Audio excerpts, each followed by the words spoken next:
नमस्कार दोस्तों, crime stories channel पर मैं राजेश आपका स्वागत करता हूं। दोस्तों, आज मैं आपको अपराध की जिस वारदात के बारे में बताने जा रहा हूं, वो है भोपाल, मध्य प्रदेश से। तो चलिए दोस्तों, जानते हैं इस वारदात के बारे में। पुलिस हिरासत में अनुराग अपना गुनाह कबूल कर रहा था या फिर अपनी मोहब्बत की दास्तां सुनाकर दिल की भड़ास निकाल रहा था, ये समझ पाना मुश्किल था। उसकी बातें सुनकर वहां मौजूद पुलिसकर्मी भी हैरान थे। वजह ये कि इस कातिल के चेहरे पर शर्मिंदगी या पछतावा तो दूर की बात, किसी भी तरह का डर नहीं था। पुलिस हिरासत में अच्छे अपराधियों के कसबल ढीले पड़ जाते हैं, पर अनुराग का आत्मविश्वास वाकई अनूठा था। उसकी हर बात जया से अपनी मोहब्बत के इर्द गिर्द घूम रही थी, मानो दुनिया में उसके लिए जया और उसके प्यार के अलावा और कुछ था ही नहीं। लाल घाटी क्षेत्र भोपाल का वो हिस्सा है जहां शहर खत्म हो जाता है और उपनगर बैरागढ़ शुरू होता है। लाल घाटी का चौराहा और रास्ता दोनों भोपाल इंदौर मार्ग पर पड़ते हैं, जहां 24 घंटे आवाजाही रहती है। एयरपोर्ट भी इसी रास्ते पर है और शहर का चर्चित वीआईपी रोड भी उसी चौराहे पर आकर खत्म होता है। पिछले 15 सालों में लाल घाटी चौराहे और बैरागढ़ के बीच करीब 2 दर्जन छोटे बड़े मैरिज गार्डन बन गए हैं। इन्हीं में से एक है सुंदरवन मैरिज गार्डन। शादियों के मौसम में ये इलाका काफी गुलजार हो उठता है।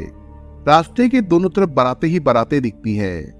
घोड़ी पर सवार दूल्हे, उनके आगे नाचते गाते बाराती और आसमान छूती रंग बिरंगी आतिशबाजी। नजारा वाकई देखने वाला होता है। शादियों के चलते इस रास्ते पर ट्रैफिक जाम की समस्या आम बात होती है। 8 मई को सुंदरवन मैरिज गार्डन में रोजाना के मुकाबले कुछ ज्यादा रौनक और चहल पहल थी। रात 8 बजे से ही मेहमानों के आने का सिलसिला शुरू हो गया था। इस मैरिज गार्डन में डॉक्टर जयश्री नामदेव और डॉक्टर रोहित नामदेव की शादी होनी थी। वर वधू दोनों ही भोपाल के हमीदिया अस्पताल में कार्यरत थे। डॉक्टर जयश्री बाल रोग विभाग में थी और डॉक्टर रोहित सर्जरी डिपार्टमेंट में कार्यरत थे। जयश्री और रोहित की शादी एक तरह से अरेंज मैरिज थी। जयश्री नामदेव 4 साल पहले ही जयपुर मेडिकल कॉलेज से पीजी की डिग्री लेकर भोपाल के हमीदिया अस्पताल में बाल रोग विशेषज्ञ के पद पर तैनात हुई थी। जयश्री के आने से पहले एक ही डॉक्टर हमीदिया अस्पताल में नामदेव थे। उनका नाम था डॉक्टर रोहित नामदेव। अब दूसरी नामदेव डॉक्टर जयश्री आ गई थी। डॉक्टर जयश्री स्वभाव से बेहद हंसमुख और मिलनसार थी। हॉस्पिटल में नामदेव सरनेम वाले 2 डॉक्टर थे और दोनों कुंवारे थे। अगर दोनों शादी कर ले तो कितना अच्छा रहेगा। जयश्री और रोहित को लेकर अस्पताल में अक्सर इस तरह का हंसी मजाक होता रहता था। डॉक्टर जयश्री के पिता घनश्याम नामदेव को जब पता चला कि उन्हीं की जाति का एक लड़का हमीदिया अस्पताल में डॉक्टर है, तो उन्होंने अपने स्तर पर पता लगाकर जयश्री की शादी की बात चलाई। रोहित के पिता रघुनंदन नामदेव जिला हरसूद के गांव छनेरा के रहने वाले थे और सिंचाई विभाग में कार्यरत थे। जयश्री और रोहित की शादी की बात चली तो रोहित के घर वाले भी तैयार हो गए। दोनों ही परिवारों के लिए ये बड़ी खुशी की बात थी, क्योंकि नामदेव समाज में गिनती के ही लड़के लड़कियां डॉक्टर हैं। घनश्याम नामदेव मध्य प्रदेश विद्युत मंडल के कर्मचारी थे, जो रिटायरमेंट के बाद भोपाल के करौंद इलाके में बस गए थे। करौंद में उन्होंने खुद का मकान बनवा लिया था। उनकी पत्नी लक्ष्मी घरेलू लेकिन जिम्मेदार महिला थी। नामदेव दंपत्ति की एक ही बेटी थी, जयश्री। होनहार और मेधावी जयश्री ने 2003 में प्री मेडिकल परीक्षा पास करने के बाद भोपाल के गांधी मेडिकल कॉलेज से MBBS किया था और फिर जबलपुर मेडिकल कॉलेज से पोस्ट ग्रेजुएट। बहरहाल डॉक्टर रोहित और डॉक्टर जयश्री की शादी तय हो गई थी। 3 फरवरी 2014 को पुराने भोपाल के एक होटल में रोहित और जयश्री की सगाई की रस्म पूरी की गई। सगाई के बाद दोनों पक्ष शादी की तैयारियों में लग गए। घनश्याम की छोटी बहन अंगूरीबाई का विवाह सागर जिले के गड़ा कोठा कस्बे में हुआ था। अब से 1.5 साल पहले उसके पति कल्लूराम की कैंसर से मौत हो गई थी। बहनोई के अंतिम संस्कार का सारा खर्चा घनश्याम ने ही उठाया था। अंगूरीबाई के 2 बेटे थे, अनुराग नामदेव और अंबर नामदेव। अंबर अभी पढ़ रहा था। इस परिवार का खर्चा कपड़े के पुश्तैनी व्यापार से चलता था, लेकिन उनका ये व्यापार मामूली स्तर का था, जिसे कल्लूराम के छोटे भाई उमाशंकर नामदेव संभालते थे। पति की मृत्यु के बाद अंगूरी की सारी दुनिया अपने दोनों बेटों के इर्द गिर्द सिमट कर रह गई थी, क्योंकि वो खुद भी कैंसर की चपेट में आ गई थी। बहन की वजह से घनश्याम उसे और उसके बच्चों को लेकर चिंतित रहते थे।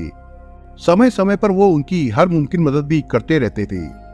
जब कल्लूराम जीवित थे तो एक दफा उन्होंने घनश्याम से अनुराग की नौकरी के लिए बात छेड़ी थी। इस पर उन्होंने उसे भोपाल आकर बैंकिंग की कोचिंग लेने को कहा था। अनुराग को सहूलियत ये थी कि रहने और खाने पीने के लिए मामा का घर था। घनश्याम ने कोचिंग की फीस देने के लिए भी कह दिया था। ये सन 2005 की बात है। तब जयश्री MBBS के दूसरे साल में थी। मामा से बातचीत के बाद अनुराग भोपाल आ गया और सबधाणी कोचिंग इंस्टीट्यूट में पढ़ाई करने लगा। मामा मामी और मेरी बहन जयश्री उसका पूरा ख्याल रखती थी। सभी को उसके घर के हालात की वजह से सहानुभूति थी। कोचिंग के दौरान एक बार अनुराग गंभीर रूप से बीमार पड़ा तो जयश्री और उसके मामा मम्मी ने उसे हमीदिया अस्पताल में भर्ती करवाया। उसकी देखभाल से लेकर उसके इलाज का सारा खर्चा भी उन्होंने ही उठाया था। मामा के यहाँ रहते हुए अनुराग जयश्री को एक तरफा प्यार करने लगा था। कोचिंग के बाद अनुराग का चयन HDFC बैंक में PO के पद पर हो गया। उसे पोस्टिंग मिली सागर में। नौकरी ज्वाइन करने के बाद वो सागर के पॉश इलाके सिविल लाइंस में किराए का मकान लेकर रहने लगा। लेकिन सागर जाने के बाद भी भोपाल से उसका नाता नहीं टूटा। अनुराग जयश्री को प्यार से जया कहता था, लेकिन उसका ये प्यार एक भाई का नहीं बल्कि एक ऐसे आशिक का था जिसे ना तो रिश्ते नातों का लिहाज था और ना ही मान मर्यादाओं की परवाह। दरअसल अनुराग मन ही मन जयश्री को चाहने लगा था और ये मानकर चल रहा था कि वो भी उसे चाहती है। अनुराग ने जब अपना प्यार जयश्री पर जाहिर किया तो वो सकते में आ गई। अनुराग उसका फुफेरा भाई था और जयश्री को सपने में भी उससे ऐसी उम्मीद नहीं थी। जयश्री ने अपने स्तर पर ही अनुराग को समझाने की कोशिश की, लेकिन अनुराग आसानी से समझने वालों में से नहीं था। जब भी मौका मिलता वो उससे अपने प्यार की दुहाई देकर शादी की बात कहता रहता। जब अनुराग जयश्री पर बार बार दबाव बनाने की कोशिश करने लगा तो मजबूरी में उसने ये बात अपने माता पिता को बता दी। हकीकत जानकर लक्ष्मी और घनश्याम के पैरों तले से जमीन खिसक गई। फिर भी उन्होंने बेटी को सब्र और समझदारी से काम लेने की सलाह दी और जल्द ही इस परेशानी का हल निकालने का भरोसा दिलाया। निकट की रिश्तेदारी का मामला था, ऐसे में इसका एक ही रास्ता था कि अंगूरी से बात की जाए ताकि संबंध खराब ना हो। बात की भी गई। बड़े भाई के उपकारों तले दबी अंगूरी ने उन्हें आश्वस्त किया कि वो अनुराग को समझाएगी, लेकिन अनुराग के तथाकथित प्यार का पागलपन समझने समझाने की हदें पार कर चुका था। माँ के समझाने पर वो मान भी गया, पर दिखावे और कुछ दिनों के लिए। वक्त गुजरता रहा, लेकिन अनुराग के दिलो दिमाग में मेरी बहन जयश्री की प्रेमिका की छवि नहीं मिट सकी। मायूस होकर वो लुटे पिटे आशिकों की तरह दर्द भरे गानों और शेरो शायरी में अपने बीमार दिल की दवा ढूंढने लगा, लेकिन इससे उसका दर्द बढ़ता ही गया। 3 फरवरी को जयश्री और रोहित की सगाई थी। जयश्री के पिता घनश्याम ने इसकी भनक अनुराग को नहीं लगने दी, लेकिन रोहित ने सगाई के 2 दिन बाद 5 फरवरी को अपनी सगाई के फोटो फेसबुक पर शेयर किए तो उन्हें देखकर अनुराग बिफर गया। उसे ऐसा लगा जैसे किसी ने उसके जख्मों पर नमक छिड़क दिया हो। उसने बगैर वक्त गवाए घनश्याम और जयश्री से संपर्क करके न केवल शादी की अपनी बेहूदी ख्वाहिश जाहिर की, बल्कि ना मानने पर उन्हें देख लेने की धमकी भी दे डाली। उसकी बात सुनकर घनश्याम चिंता में पड़ गए। उनकी समझ में नहीं आ रहा था कि वो क्या करे, क्योंकि कोई कानूनी कार्रवाई करते तो बदनामी का डर था। वैसे भी एक तो सगी बहन के लड़के का मामला था, दूसरे ऐसे मामलों में बात उछलने पर बदनामी लड़की की ही होती है। डॉक्टर जयश्री इसलिए ज्यादा चिंतित नहीं थी क्योंकि उन्हें अपने मंगेतर डॉक्टर रोहित को अनुराग के बारे में सब कुछ बता दिया था। ये एक पढ़ी लिखी युवती का अपने भविष्य और दाम्पत्य के मद्देनजर समझदारी भरा कदम था। उधर फेसबुक पर जयश्री और राहुल की सगाई के फोटो देख देख कर अनुराग का जुनून और बढ़ता जा रहा था।